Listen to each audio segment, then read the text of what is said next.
Hi there, my name is Claudia Lash and I make quilts and quilt patterns. My business is called Presto Avenue Designs. One of the techniques that I often use as I am making different blocks is to make flying geese blocks. Here are some examples of flying geese blocks. They always look, well, they don't always look exactly like this one, but they are like this. And I have 4 of them here because I like to make them 4 at a time. And I've used them. Here is a block which I have used pink ones in. And here's another block which uses smaller flying geese, but they are flying geese. And I thought it might be good to do just a quick video on how I always make flying geese 4 at a time and show you how easy it is for anyone to make them. So, okay, for our block today we need some flying geese and we're going to make them 4 at a time because we only need 4 for this block. What we need to do is in order to do this, you need to cut 1 square for the background, and this square is going to be the big square. On your flying geese, it's going to be the inside. And we're going to cut that square at 5 3/4. And if you want to keep in mind when you're making a 4 at a time flying geese, the large square in the middle is always going to be 1 1/4 inch bigger than the geese is long. So our geese is going to be 4 1/2 inches finish size long. So we're going to cut it at 5 3/4. That's 1 1/4 plus 4 1/2, 5 3/4. All right. Then we need some small pink squares, and the smaller pink squares are cut for our geese.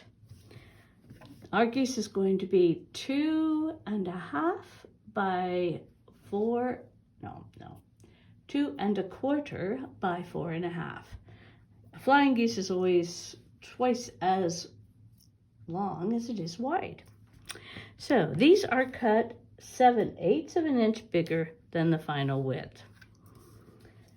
So let me see where my ruler is, because we need to first of all draw a line. I can't find my little ruler, of course, so I'm going to use this great big thing. I'm using just a regular pencil, and I'm going from corner to corner. I'll lay my ruler down, and I'm going to just draw a straight line from corner to corner on the back of each of the small squares. And try not to. That's pretty hard to see, but maybe you can see that. I might make this one a little darker.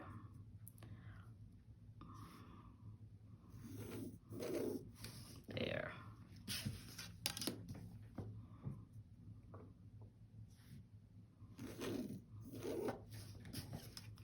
All right.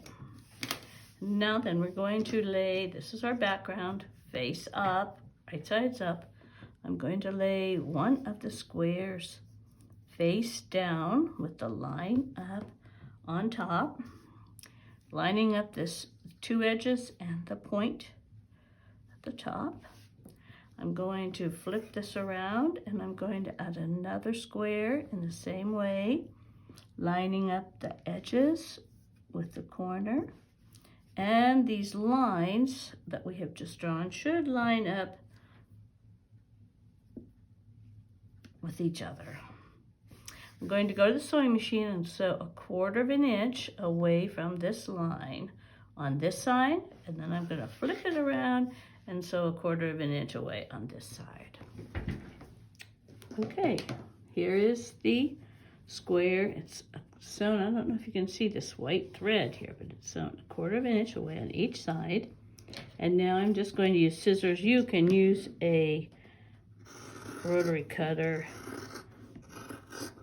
cut on that line and then fold the triangles up so that you have a heart shape.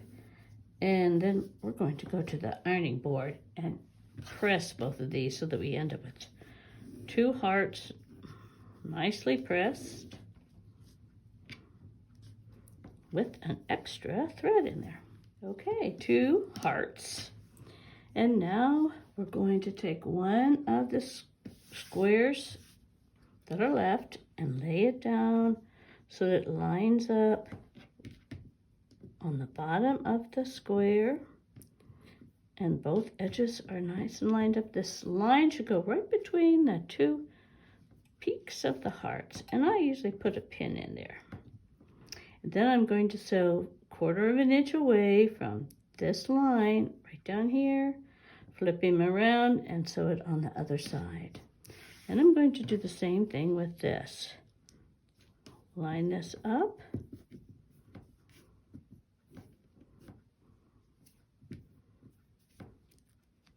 Put a pin just to hold it for until I get it sewed, and then sew this side and this side. Okay, so I have 2 flying geese. They're sewed on each side of this line, and now I'm going to again cut with my scissors.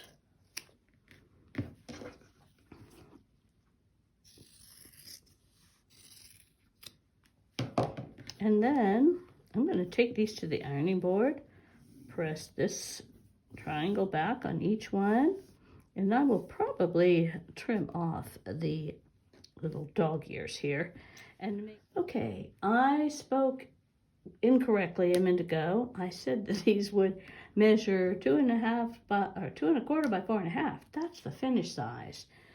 What the size is that we need right now, before we piece this into a block, is the unfinished size. So this is 5 inches wide, and it's 2 3/4, well, 5 inches long this way, 2 3/4 inches wide or tall. And I usually take my little square ruler, cut off, and you can use your scissors too for this.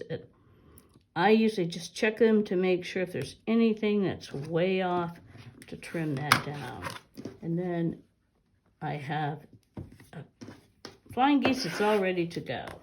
Okay, they're all trimmed and ready to be put into the block. Now, why is this guy upside down? There's always one, isn't there? There you go.